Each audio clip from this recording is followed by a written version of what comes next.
Et après, nakutana le roi de la forêt, nakutana le roi de la forêt, en passant, nakutana le roi de la forêt, tant beta concours, il y a grand bandundu en général, nabima mère, artiste et musicien. Ok. Ouais, nabima mère, artiste et musicien, voix voix masculine. Moi, les alaki na 2007. Ok. 2007, nabima mère, artiste et musicien à grand bandundu, mobimba. Et voilà l'orchestre, un grand frère nanga pichu qui m'a attendu l'orchestre Victor Eleison, on a matikala ko kumba ba master. Et après, na yoko vention na lobi non non l'orchestre oyo chanteur au hasard bon, va bet enlever les rideaux et après to yokaye. Il est temps de bet enlever les rideaux. Il y a le roi de la forêt après avoir comme ma premier orchestre, comme ma meilleure chanteur masculine à l'époque. Mais il y a enlever le rideau le roi de la forêt. Après, le roi de la forêt s'est fait dans la singa salateur, c'était dans la test, singa foyakin, sauf videnchik, yarakin et kin après. Pour ça, la sous-test dans la zamba playa. Voilà. Et après, quand on a sali test, c'est qu'on a tombé. Là, il y a un bango. Baningango bakeneki mobembo bazongi yayo mobembo kei mota kokoko Kevin Nanako akoma kotungisanga Mama pourquoi Coco azongi te Mama pourquoi Coco azongi te Madimango eyano nini napesa na mwana Coco nangango Madima. Voilà. On a mis le roi de la forêt, ah, c'est normal. Pour les amabélés, na biso tout, il faut y assurer au place bozala sous bien na ndenge mususu. Parce que après avoir quitté Wenge Musique à maison, mais le roi de la forêt, c'est quand gâté. Le roi de la forêt, parrain album nanga liboso. Le roi de la forêt, pire vient nanga campagne électorale na 2018. Ngam na salaki ngam na yembele nzema na pesi Fabrice Mbote, fa. Balobi attitude mopé. Vous comprenez? Ngam na yembele le roi de la forêt. Ngam na kenda aussi les campagnes orchestre na. Tiki kwiti na sele campagne. C'est-à-dire à part wana kolonga Wenge Musique à maison mais eloko na sambela eloko na sepela kana makasi po na garda toujours ba bonne relation avec na le roi de la forêt. Na kina na parler na ngane na lingi. Kina o mona vena na moment tout na lingi. Vena nga portera toujours plus na petit na. Na ota osela na 2018 wana va na ota osela les coq chanteurs ensemble. Na immortaliser ngai na banda idéologie wana oyemba ba grand. O ba massa le coup de chapeau na ba master tout le bazo immortaliser ba vie parce que ça message o nga pesaki. Na lobaki ba vie wana tozaka na bango. Mais liboso a toi na remercier massa nanga depuis Pomba Nuance au tout ça ni lo mo kala militaire wakaba ba sentir. Donc un grand merci na mon frère depuis Pomba balobi musique. Voilà donc l'homme de stabilité. Donc voilà kala militaire boyo ka pe sur le mo bien ngana yeko rumba mo musique. Bon, depuis que moko te basé belé monito na olinga ko dévoiler on soki et comme prêt tout ça là déjà to bandi ko le belongo pour on ça la promotion le seul vous allez belé chers internautes pour Orlando Bisso en tout cas tango nyoso na émission na biso. Merci beaucoup pour la disponibilité au bopesa tango nyoso lelo to beta masolo na les corps qui chantent aza musicien ou boyebi ancien musicien ya Wenge Musique. Donc na sengi na bino botika la wana pona ko landa biso na masolo oyo. Bonjour le coq. Ouais, bonjour Généreuse, bonjour ba fidèle internaute, bonjour ba tout ba landa biso na Paris, na Londres, na Suisse, partout en Afrique du Sud, donc partout na pesi bino ba bonjour bisika bozona. Ndeni santé mamunoso. Ouais, santé par la grâce de Dieu ça va. Ça va par la grâce de Dieu. Toi na corona donc pandémie ils ont bêta to déjà deuxième vague. Hein? Oui, bien sûr, pour nous en tant que leader d'opinion, en tant que leader de masse, donc nous avons tout beau ça na geste barrière, mon ibiso quand même te garder peu distance. Vraiment. Donc je sais nga pena ba tout malade des ali, bien surtout na RDC, ba tout douter malade des ali, tout ce que la mamboko à mettre fois, tout ça na ba cachiné, tout ça na ba désinfectant à tout moment. Vous allez bien, tout se préserver quoi. Voilà. Tout se préserver, tout battre la paix battu. Pour la propagation il y a Covid-19 deuxième vague ils la peine ma capacité voilà la minute aussi quoi bête la biso na mama solo ndeni ni mambando les autres ndeni ouais mamandule que ça va et que ça va par la grâce de Dieu là yo moni donc musique et bakangela ngo maboko te musique pe ba linga ngo en attendant donc musique faut ça là avec amour faut salon avec cœur. Donc ma musique est de ça va par la casse des autres qui est bien. Internaute Bazolanda yo, Ouais. En tout cas, partout. Hein, Ouais. Là, je salue mon DG Narlia Michi depuis Paris. Bazolanda Bisso en direct. Vraiment, Betty Bisso dans mon parcours. Moi, bref parcours, nous avons pose à la Osa Siko. Ouais, bien sûr. Ngai Naza, le coq chante, donc Fiston Kimana, dénommé le coq chante. Nabandi carrière nanga amateur, semi-professionnel, na internat. On a salué les ressortissants tout ya Grabandundu, notamment le directeur J de Mousikemi. La PC Bambote place à ça. Donc on a ressortissant côté wana. Nabandi carrière nanga na internat, na groupe scolaire ni tout ça là quand ba journée culturelle et puis na Saint François Xavier na chorale, l'église catholique, on a moni ba frère Willy Bongo, na moni ba Monsieur l'abbé Nikes Mibatu na Italie, namoni Monsieur l'abbé Jean-Luc Papiti Senda, namoni bango tout, donc on a pu bango bambote, encadrement kitoko apesanga. Étant na longue na Saint François Xavier, na ke na infra missile, on ezaki ba journée parascolaire, on eza bref. Donc na ke na infra missile, na ba journée culturelle mais to benga ngo et na bandi ko beta na infra, après na longue infra, grand frère na biso ya famille. Pichu qui m'a na saké qui m'a dit on a Paris, ancien musicien Victor Eloi son na King Kester personnel, dim ta joué encadré nga, étant encadré nga atikeli nga orchestre après na ko kutana na venanga le roi de la forêt. Voilà, donc parcours nga bref ya ngona après avoir banchi qui va semi amateur na ba orchestre na biso ya ba internat et puis ba orchestre na biso ya ba qui quit voilà na zo beta di solo ya mboka na biso ba ressortissant tout ya Grabandundu son excellence ya Willy Ngompos, bâton de Moïse, l'honorable Lomé Adou Malegi Papa Social, l'honorable Kati Moussengi, de Bango tout Grabandundu, Fumumpa, l'honorable Adolphe Mouzitou, Fumumpa, la PC Bango tout Bambo te ressortissant, tout ya Grabandundu. Donc on a moni Bango sous on avait le solo. Et après, on a eu le roi de la forêt, on a le roi de la forêt, en passant, on a le roi de la forêt, tant que bêta concours. Il y a Grabandundu en général. Ma mère, artiste musicien. Ok. Ouais, ma mère, artiste musicien. Voix masculine. Moi, les alaki na 2007. Ok. 2007, ma mère, artiste musicien à Grabandundu, Mobimba. Et voilà, l'orchestre, grand frère, n'a pas pu qui m'a attendu, Victor Eleison, on a tkala ko kumba ba master. Et après, on a eu ko vention avec non, l'orchestre, chanteur, au hasard, bon, va bête enlever les rideaux. Et après, tout yo kaye. Il est temps de enlever le rideau. Il y a le roi de la forêt après avoir comme ma première orchestre, comme ma meilleure chanteur masculine à l'époque. Mais il y a enlever le rideau à le roi de la forêt. Après, le roi de la forêt s'est payé dans la salateuse, c'était dans la salateuse, il y a Foyakin, sauf Videnchik, Yarakin, et Kin après, pour ça la sous-test dans la Zamba Playa. Voilà. Et après, quand on a salé pété, c'est qu'on a tombé. Il y a un Sunzembango. Balingango bakeneki mobembo bazongi.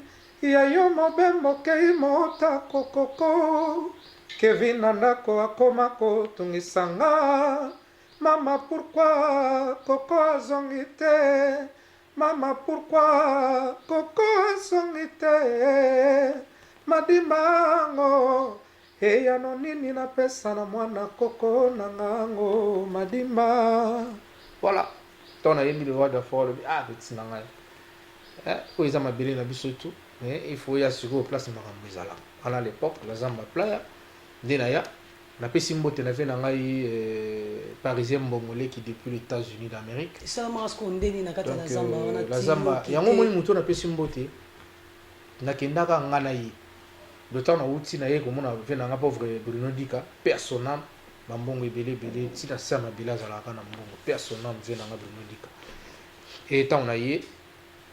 De venanga parisien bongolais qui venanga Bruno Dika epsilon petit makamna yo kuna isila ki me isi nga fu Kinshasa indi mai makamutu indi mai bokeni la Zamba Playa. Voilà, to bien que le roi de la forêt non le répétition ils allaient fuboya ba député na ba sénateur ba yo kaye ba indi mai quoi.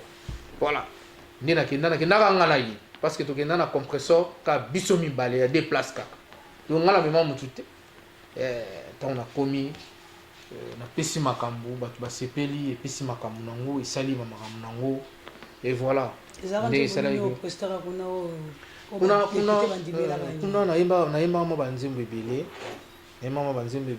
naimba ba éloge de l'ilemo consolateur ya kosalisa ongo motema comprendre papola boza kolelaka te nzambe moto alinga bongo naimba wana nakoyemba vocal moko héritier o mama safistre na ngai dove makobo bandana mola naliaka lisusu te kamse mundele lobeli bapiriti fali nakoyime pa moye nakomi prisonnier nakangami na prison bolingo na yo comprendre droit de la foi alobi mais petit oyo tozelaki ye na boye tomoni ye na boye do aza mystique quoi donc lazamba tombe yango esalaki nakota wenge musique à maison mère voilà.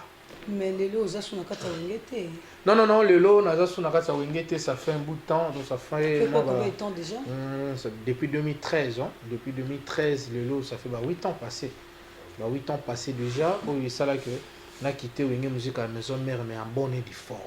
Et lelo na nga obete lango c'était trop biso za ba jeune ou tous les cas pas ba grand ou to valoriser pe ba grand na biso mais lelo to longwa pe mais na bango to zala ka en bon terme.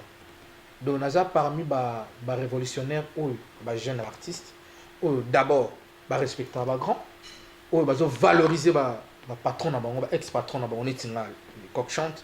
Nous avons déjà valoriser le roi de la forêt, tant que nous avons musique à maison, mais concert les bosso orchestre, nous avons la zamba play. Voilà, c'est la kermesse de la paix. Nous avons invité le roi de la forêt, Benanga Petit.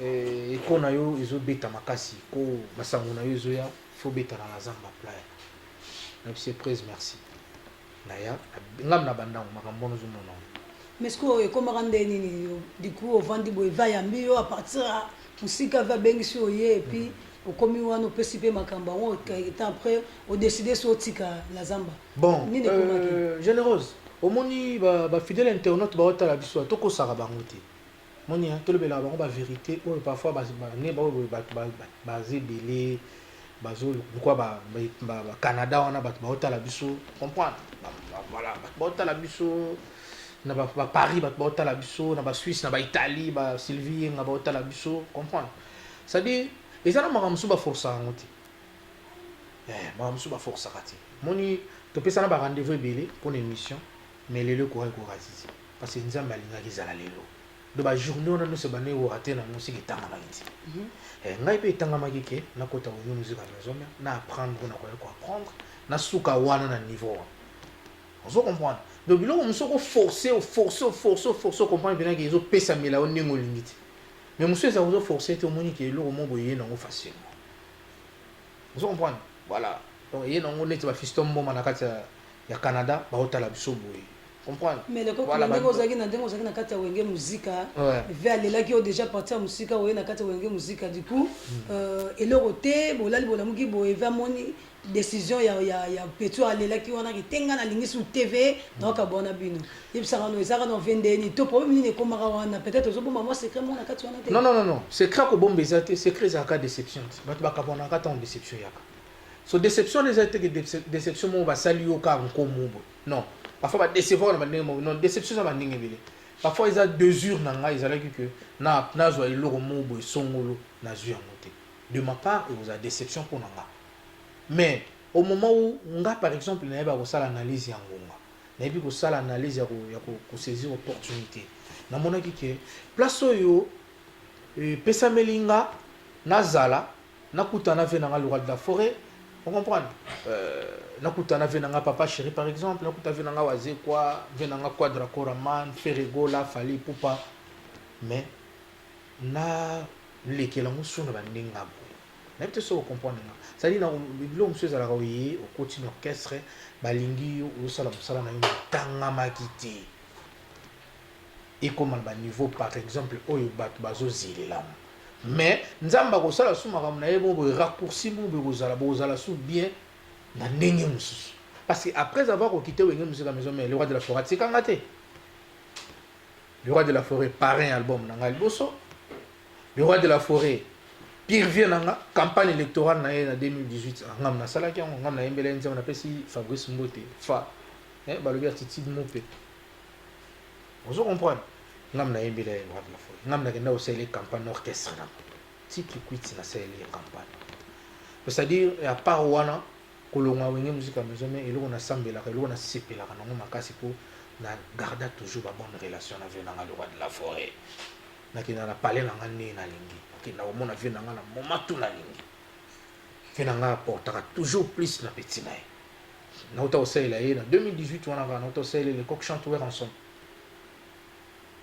na immortaliser ye ngai na banda idéologie wana oyemba ba grand o ba massa lelo coup de chapeau na ba master tout lelo bazo immortaliser ba vie parce que ils ont message o nga pesaki na baki ba vie wana tozaka na bango ba vie wana tozana ba misusu to valoriser bango to zelate nga na boya ko zela lelo na ko o ve na ngai papa Chira ku fi o ve na ngai le roi de la forêt za so invité na ko chele podium munene na bani oyemba na toki te un monde vivant voilà un monde vivant par exemple yango mona sala ke loi donc ça dit kolonga na wenze na wenge musique maison mais et dérangeant vraiment te pour na longwa bien et dérangeant vraiment te bien que bo carboniser la vraiment passi mais esenga ki bongo pona aider pe le roi de la forêt na bandi mususu ko chape ve na ngai pour na bandi mususu ni na kinebe ba campagne électorale ni na mbele ba nzembo ba campagne vous comprenez ko immortaliser de son vivant voilà par exemple ceux qui par exemple ils na wenge musique maison mais na ko na ngana ko sala ngote pour parfois statut par règlement d'ordre intérieur et orchestre na permettre ngate na sala makambo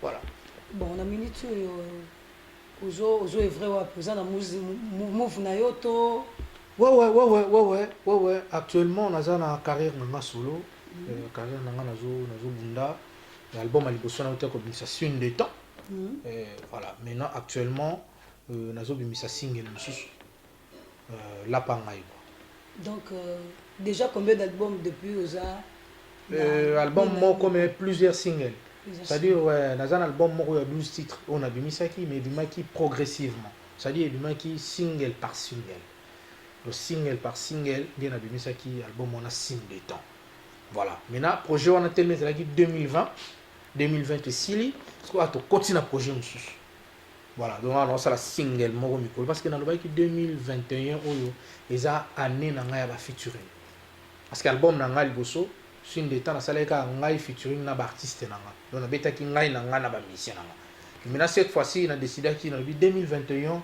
pourquoi pas ba featuring na ba artiste mususu donc baza tellement belé pour cette année ciblé déjà non ko ciblé déjà neti basé belé baza tellement belé mais liboso en tout cas on a remercié Massananga depuis combat nuance autour sanilo mo kala militaire wakaba ba sortir donc un grand merci à mon frère depuis Pomba balobi musique voilà donc l'homme de stabilité donc voilà kala militaire boyo kapé sur le mo bien ngana yeko rumba mo musique ngana yeko bon depuis kara yemo tene basé belé monito na olinga ko dévoiler on soki et comme prêt tout ça là déjà to bandi ko lobela on na ça la promotion le seul minute na bandi ko lobela déjà featuring na ngai na artiste mususu eza lokwa na oboma déjà featuring ya ngai na artiste ona ngina sa lesiko donc botoza wana pona bino au moment opportun au moment où na ozala susu na artiste mususu en featuring parce que année mo bimba na lobaka ezaka ba featuring mais pour nini décider album technique ba featuring bon on a décidé parce que album déjà c'est na otako beta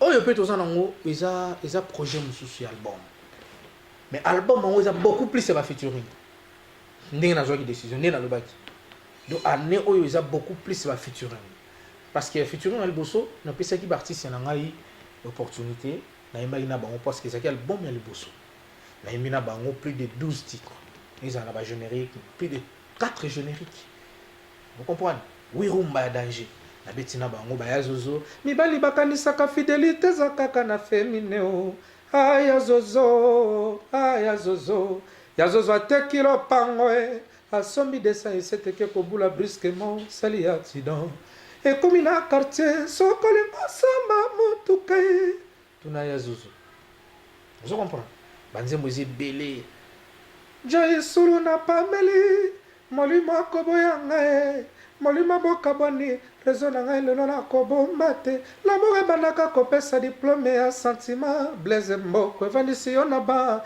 ekomi kotangisa yo pasi wana so yokelemi okolongwa tokolongwa te nga naozala ngana olongwa te naozala donc banzembo eza tellement ebele oyo nabimisaki maintenant cette fois-ci nazokende bafeaturing na baami et ça la paie moins bien quoi. Donc featuring à liboso on a dévoilé pour quand même pour un respect à presse.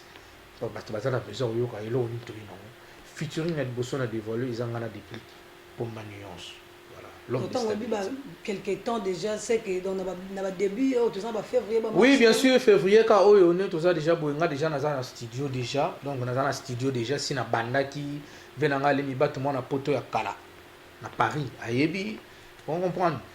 Voilà, Nara écoute son rôle, le barreau du télo, Nara il est na Nakatsaba Turquie, à Yebi, et puis Pelo, Nakatsaba Canada, là Fiston Boma, à Yebi.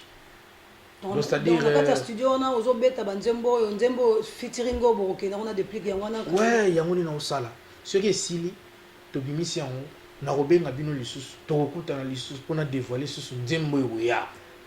Mais bah internet au Borlando va voir comment somoroté en Zembo malgré Azwani nye banayo boyanga oganani nango banayo negliganga amour zala kana secret kasue comme la kinga bololo ko imilinga tout le temps la société l'église et la famille na suki na bango parce que le wasika so na bani ko yemba ngolo be oya yoka o ba balanda bino moto oya yoka kuna ba yibinga mo parti pour na victime ya bangambo oya yoka kuna ba yiba mo parti mo nini o comprendre donc tolingara kae na bolingo ya vrai zala pepiaka bilena bisolamu puisque mon bongwani zabolwa koti bolingo koma kofinga ko ignorer ngai partout na bondela yo yo boino koyoka ngai lelo kutinga na motolingo salazua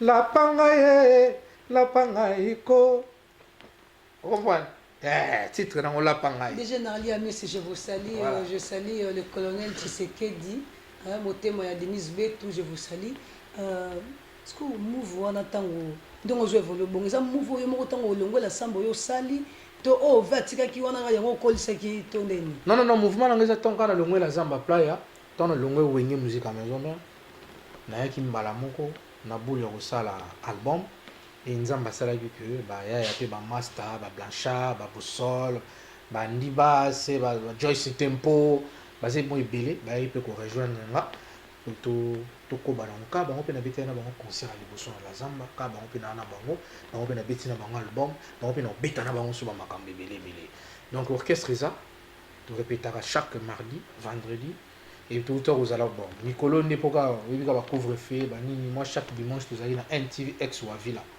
voilà donc on répétera na Fiking espace Balenciaga chaque mardi vendredi même Nicolo moi stand ba pour studio ezali studio to travailler en cheval na palais travail pendant on a palais chaque mardi vendredi bah ya bazoya toujours bosser toujours kamisa po so bo travailler au studio donc na zona studio na yemba kanze mo mongoti mais oya li bosser so bima isa oyo ngai na pomba nuance voilà mais banzimbo isa vraiment belé na yemba ba featuring banzimbo ze belé donc na ko dévoiler tout est banzimbo isa tellement belé bato tout bazana besoin libanga moto tout bazana besoin ba yemba contact yango plus 243 89 83 70 297 plus 243 89 83 70 297 donc tout en a besoin de dédicace tout en a besoin de yemba ye tout en a besoin de remarque tout en a besoin de critiquer pour évoluer bien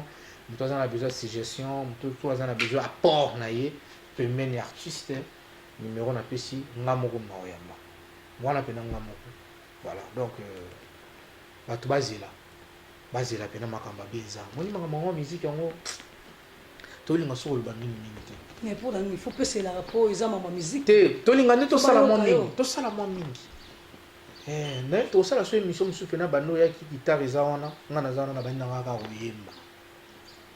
kaka koyemba na bandi oyemba du début à la fin poser ngaka mwa baquestion mike kaka nayemba napesa bato makambo mpo faut ça la musique commerciale tout le l'art quoi tout ça la musique ba vedette tout ça la musique ya ba star quoi tout le mbongo tout ça la vie le bipe ma mise à la bien on comprend parce que bato va comprendre ba talent ou bato bazana musique ya ba star na musique ya commercial différence les différence eza makasi na kati ya musique oyo bavedette baobeta moto aobeta musique oyo bamoneka aza musicien ocomprendre moto aobeta musique oyo bayeba ye na quartier ke bamonaki na télé asuki wa or musique eza métier ya banoble musique ekokoti so partout tala nini navandi bona osala émission par exemple nakozwa mpe chance boye le président de la république Félix Tshisekedi Benton akotala biso mpe po omonaki musique eza universelle ozo comprendre fandi mpe na boye ndenge mpe na bagite eso comprendre nga fandi mpe na boye ke bosala mpe na émission mpe na boye ve nanga Blaise Mboko aolanda biso ve nanga Amédée Mpata fils d'Abraham aolanda biso excellence Willy Ngompos bateau de Moïse aolanda biso donc musique ekokoti so partout yo kutuna no comité de musique ici ekoti alors tosala musique oyo po epesa biso vie epesa biso makambo koleka oyo tozalaka nango puiske alors faut tosala yango bien nango barespect nango bavaleur nango voilà moni différence nango na moto mosu ayelinga na tv bandi kofinga bandi kolobaka mpo boyoka ye mais botala contenir makambo yango ye ofingela na kati yolobati. Merci, cher internaute, d'ozociter déjà dans l'émission Nabiso. Donc, dès que c'est les corps qui chantent. Donc, à côté de Gabino Boété, donc, il faut moi et l'or, moi, pour ozociter. Avant tout, c'est les maloba, aloba, pour na bino ba bozolanda. Donc, tu sais dans les coques, moi, mon gongo yoka. Balingono, comme singai, le babuka minwe, mawa. Ekanga nyemesa susi wapi guérison mama ebisaki ngai nakeba na mibali oyo bapresentaka bozwi liboso oyebi te nini azoluka oyebi te nini azolandela yo chimera apres ava kotia babina potora ngai tala lelo oyo okomi oloba lisusu ngai te ekomi nani c'est pas dit ke moto alati gondo azangi mate chimene ekumbi elobi te ke moto akoti bare yakebi nga o natia bakwiti kasi kwiti na nga ebimi efere par rapport a baproblème olukeli ngai kikalungu na ngai nakalingelaka sose affection pardon baiko kalingela te motamba déception bolikama kokana esimbaka te fai business bolingo no ekomisi ngai Lyoba buka minwe mawa ekanga ngai nyemesa susi wapi guérison. Là, chers internautes, nous sommes presque à la fin de cette émission. Donc, toujours pesa maluba ipai à l'écoque. Mon dernier mot na ba public aux Hollandais. En tout cas, d'abord, on a signé merci pour l'opportunité pour Mokili Mobimba et Monanga. On a signé merci, vraiment merci makasi na bino équipe Mobimba. Ni boye ni loko visiter moi.